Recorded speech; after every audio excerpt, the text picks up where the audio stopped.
Chennai metro 2ஆம் கட்ட திட்டம் மாநில அரசின் திட்டமாக செயல்படுத்தப்பட்டு அதை செயல்படுத்துவதற்கான செலவை தற்போது தமிழக அரசே ஏற்பதாக நகர்ப்புற வளர்ச்சித்துறை இணை அமைச்சர் தோகன் சாஹூ கூறியுள்ளார். மெட்ரோ ரயில் திட்டத்திற்கு மத்திய அரசு வழங்க வேண்டிய நிதியின் நிலை குறித்து மக்களவையில் திமுக எம்பி தயாநிதி மாறன் எழுப்பிய கேள்விக்கு எழுத்துப்பூர்வமாக அளித்த பதிலில் தோகன் சாஹூ இதனை தெரிவித்துள்ளார்.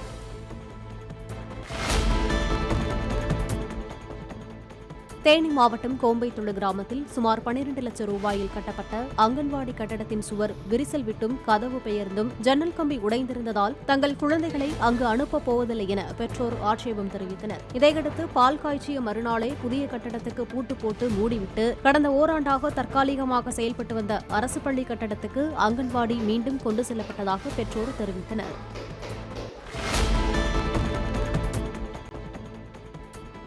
எல்லை தாண்டி மீன்பிடித்ததாக இலங்கை கடற்படையால் சிறைபிடிக்கப்பட்டுள்ள மீனவர்கள் 22 பேரையும் அவர்களது 2 விசைப்படகுகளையும் விடுவிக்க வலியுறுத்தி மீனவர்களின் குடும்பத்தினர் தூத்துக்குடி மாவட்ட ஆட்சியரை சந்தித்து கண்ணீரோடு மனு அளித்தனர். ஆகஸ்ட் 5ஆம் தேதி சிறைபிடிக்கப்பட்ட 22 மீனவர்களையும் வரும் 20ஆம் தேதி வரையில் சிறையில் வைத்திருக்க இலங்கை நீதிமன்றம் உத்தரவிட்ட நிலையில் 2வது முறையாக அவர்கள் மனு அளித்தனர்.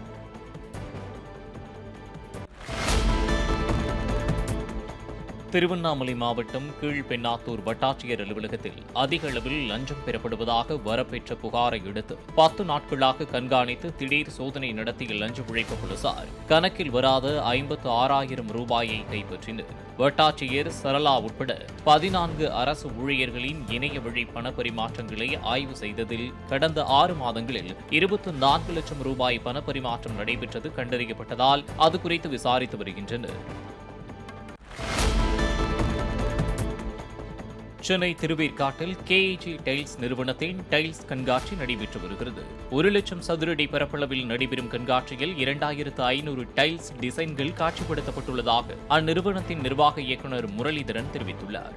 நாளை வரை கண்காட்சி நடைபெற உள்ளதாகவும் வாடிக்கையாளர் சலுகையாக உற்பத்தி விலையிலேயே டைல்ஸ் விற்று வருவதாகவும் அவர் கூறியுள்ளார்.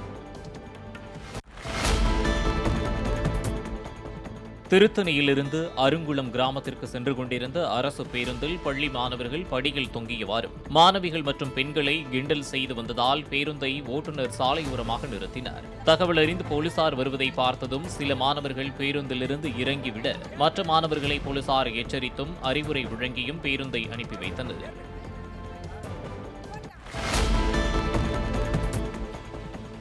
திருவாரூர் மாவட்டம் திருத்துறைப்பூண்டியில் இருந்து மன்னார்குடி நோக்கி சென்ற அரசு பேருந்தின் மேற்கூரையிலிருந்து மழைநீர் ஒழுகியதால் பயணிகள் இருக்கையில் அமர முடியாமல் நின்று கொண்டே பயணம் செய்தனர்.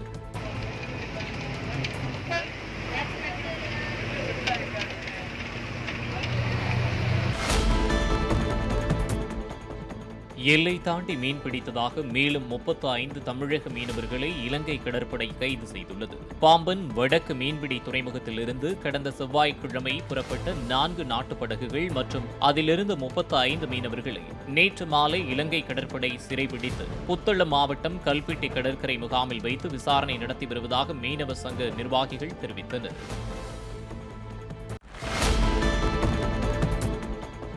பசும்பொன் முத்துராமலிங்க தேவரை இழிவுபடுத்தியதற்காக விஜய் சேதுபதியை தாக்க வேண்டும் என சமூக வலைதளத்தில் பதிவிட்ட இந்து மக்கள் கட்சி தலைவர் அர்ஜுன் சம்பத்திற்கு கோவை நீதிமன்றம் 4,000 ரூபாய் அபராதம் விதித்தது. வழக்கு விசாரணையின் போது தன் மீதான குற்றத்தை அர்ஜுன் சம்பத் ஒப்புக்கொண்டதாக கூறப்படுகிறது. பராமரிப்பு பணி காரணமாக மேட்டுப்பாளையம் உதகை இடையிலான மலை ரயில் போக்குவரத்து இன்று முதல் வரும் 15ஆம் தேதி வரை 7 நாட்களுக்கு ரத்து செய்யப்படுவதாக ரயில்வே அறிவித்துள்ளது. ஏற்கனவே மண் சரிவு ஏற்பட்ட இடங்கள் மற்றும் புதிதாக மண் சரிவு ஏற்பட வாய்ப்புள்ள பகுதிகளை ஆய்வு செய்து பராமரிப்பு பணிகள் மேற்கொள்ள உள்ளதாக ரயில்வே நிர்வாகம் தெரிவித்துள்ளது.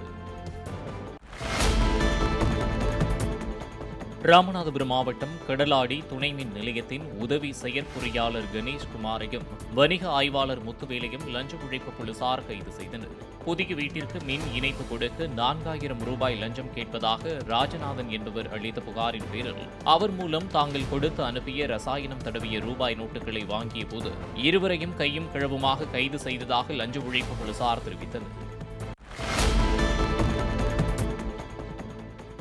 சென்னையில் நடைபெற்று வரும் மெட்ரோ ரயில் பணிகளால் மழைநீர் தேங்குவதாக புகார்கள் இருந்து வந்த நிலையில் மழைநீர் தேங்காமல் வடிவதற்கான வழிமுறைகளை கண்டறிய ஐஐடி பேராசிரியர் பாலாஜி நரசிம்மன் உட்பட 5 பேர் கொண்ட வல்லுநர் குழுவை அமைத்துள்ளதாக சென்னை மாநகராட்சி ஆணையர் குமரகுருபரன் தெரிவித்துள்ளார். திருச்சி சமயபுரம் மாரியம்மன் கோவிலில் கடந்த 2 வாரங்களில் பக்தர்கள் உண்டியல் காணிக்கையாக 1,08,00,000 ரூபாய் செலுத்தியுள்ளனர். இது தவிர 1 கிலோ 364 கிராம் தங்க நகைகளும் 2.5 கிலோ வெள்ளி பொருட்களும் காணிக்கையாக செலுத்தப்பட்டதாகவும் கோயில் நிர்வாகம் தெரிவித்துள்ளது. தஞ்சாவூரில் ஸ்மார்ட் சிட்டி திட்டத்தின் கீழ் 7 கோடி ரூபாய் மதிப்பில் புனரமைக்கப்பட்ட சிவகங்கை பூங்காவை அமைச்சர்கள் KN நேருவும் அன்பில் மகேஷ் பொய்யாமொழியும் திறந்து வைத்தனர்.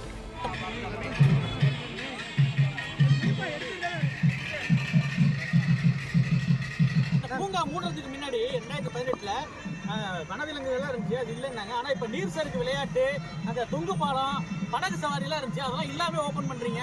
மக்கள்கிட்ட ஒரு அதிருப்தியா எல்லாம் வரிசைப்படியா உனக்கு அதிருப்தியா இருக்கும். இப்போ வரும்போது அமைச்சர் கேட்டார், அன்னைக்கெல்லாம் அந்த ரோப் கார் இருந்தாங்க, எல்லாம் ஏற்கனவே இருந்த அனைத்து வசதிகளும் செய்து தரப்படும். எனவே இங்கு ஏற்கனவே என்னென்ன இருந்ததோ அதை சிறப்பாக மீண்டும் செய்து தரப்படும்.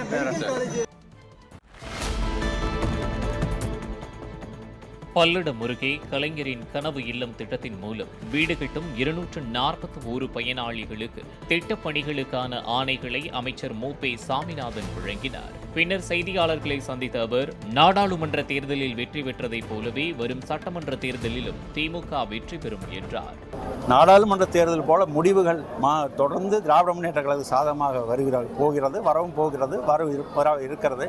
இந்த சூழ்நிலையில் ஒரு நாளைக்கு திரு அண்ணாமலை அவர்களை திராவிட மாடல் ஆட்சியை நடத்தும் மாண்புமிகு முதலமைச்சரான தளபதி வாழ்க என்று சொல்லக்கூடிய நிலைமையும் வரும்.